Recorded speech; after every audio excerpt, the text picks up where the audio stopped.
Hello everyone, this is Jasur from Shanghai Silk Road. It's been a while since I posted this type of video in front of the camera, so excuse for that.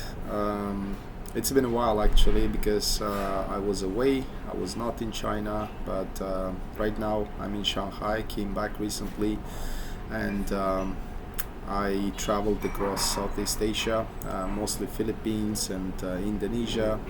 Stayed there for a while, met with very interesting people, and there are a couple of videos as well actually from those places. But today, after coming back to China, I would like to update you guys on a few things related to our services, related to starting a business here, and especially visas in China, COVID situation. So first I would like to start with visas.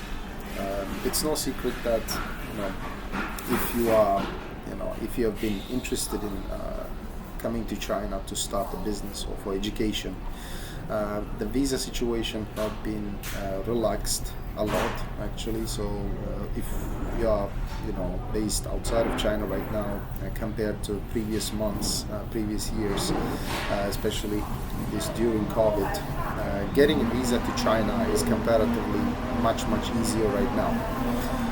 That is because China is shifting from zero case policy to more relaxed policies. Literally, a couple days ago, actually, they cancelled all these testing requirements even inside China. So right now, you can easily get a visa. That I'm talking about business visa, education, like student visa, etc., even family visas. Compared to previous months and years, it's much easier right now. So that's number one. Number two is this is the major one actually. This I discovered after I came back to China actually recently, which is visas related to your company. So previously we talked about this topic a lot. You can find a lot of videos on this channel. So what's happening right now is what I observed, what I discovered is getting a work visa through your own company has become much harder right now. There might be different reasons, but the result is, the outcome is, nowadays it's not that easy compared to again previous months. The difficulty lays in the immigration offices. They started asking proof of companies' operations, number one. And that used to be the case actually for many countries' citizens, especially third world countries' citizens. But now they are asking for this proof, for this evidence that your company is running, making enough money, to everyone, not only third world countries. Okay, be you're from US, Canada, any developed country. So this is what I discovered recently. If you have a company here and you want to extend your visa, you want to get a visa through your own company, be prepared to go through an interview and be prepared to actually bring all that evidence with you, so that show your company is making enough. Now the key word here is enough. From different sources, from different instances, in different situations, we've got different information. But in average, enough means, in Shanghai at least, around 30,000 RMB a month. So if you are a one-person company, if you are only foreigner employed by your company that belongs to you, then you should prepare documentation like bank statements showing that your company is making at least 30,000 yuan in profits. Okay, not the turnover, but in profits, because this is the average, like I said, from different cases I heard. And what the immigration is asking is basically, if the company is making less than 30,000 RMB in profits, then they are saying that it's not enough to sustain you or to have you here as a foreign employee. because again, I talked in different videos before, they calculate the average expenses, the housing, accommodation, like food, etc., etc. So it's approximately 30,000 yuan in profits, okay? Because, you know, once the company has this 30,000 yuan profit, then you will be, you know, paying yourself certain amount of salary. The average salary in Shanghai for foreigners is around 15,000, between 15 and let's say 20,000 yuan per month.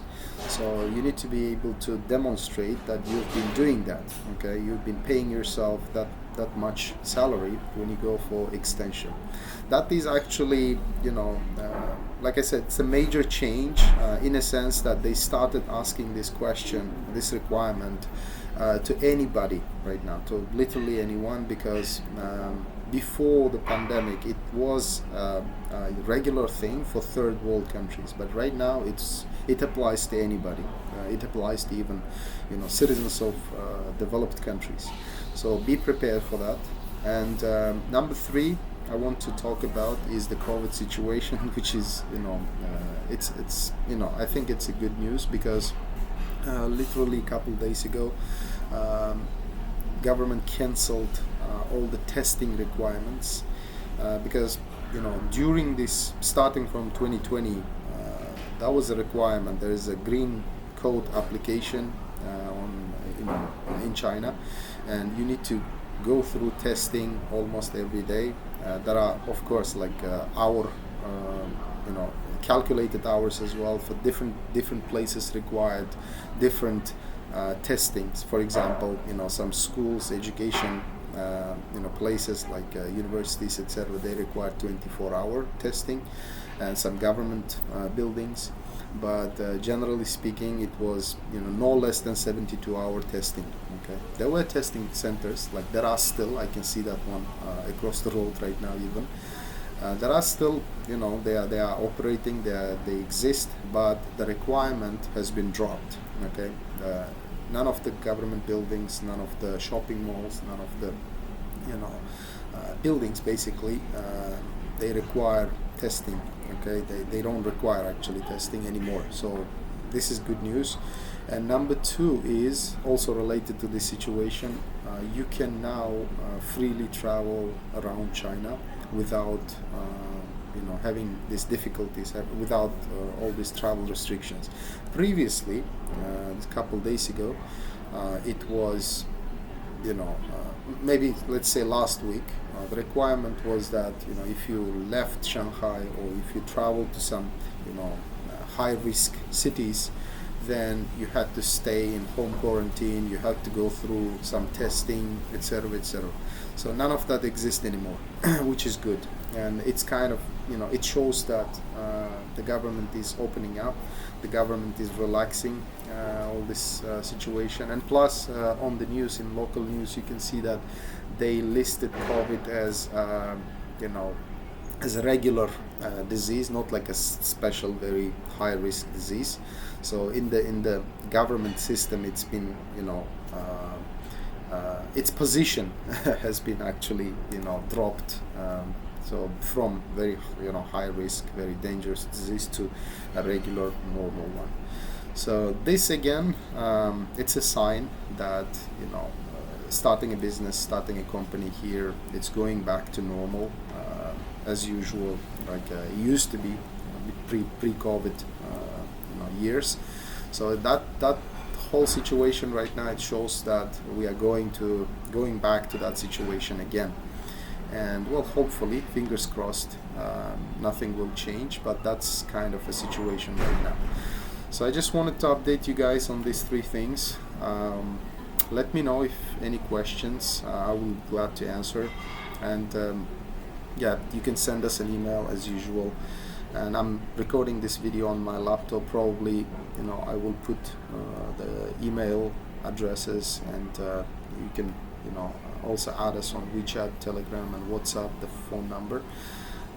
Any questions are welcome. I will be glad to assist you guys. And as usual, you can contact us for any questions, you know, related to starting a business here, you know, running your company, structuring and getting your licenses, special licenses in China, etc., etc.